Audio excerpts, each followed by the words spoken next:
Simba ili ipatikane nguvu moja inaanzia kwa viongozi, benchi la ufundi, wachezaji, mashabiki. Ndio na maana halisi ya Simba nguvu moja. Matukio ambayo yalotokea hapa kati yamesababisha kwamba kuonekane kama kuna mgogoro.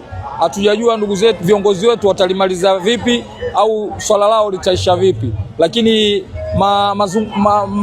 tuseme matatizo ambao walioyafanya hawakutakiwa wayafanye ndani ya kipindi hiki, na ndio maana hata hii leo sold out pia zinakuwa narudia yale ya mwanzo kwamba sold out imeshindikana kwa sababu washabiki wengine pia wamerudi chini. Kwa sababu ya nini? Kutokana na migogoro wa viongozi. Viongozi watambue kwamba mashabiki nao wana umuhimu mkubwa sana kwenye timu ya Simba. Sisi ni wachezaji wa 12.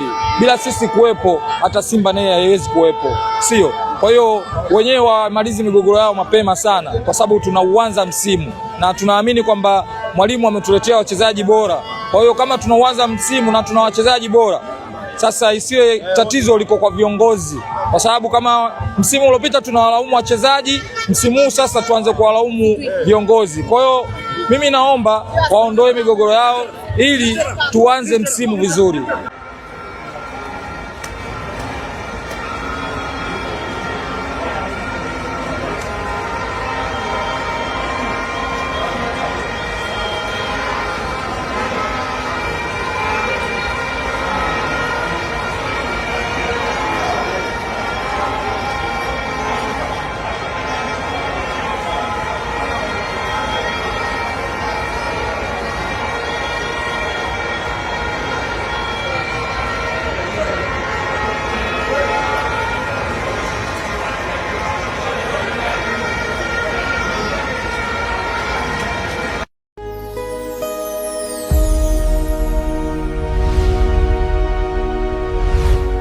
Bongo Zone Media, tunazungumza na dunia.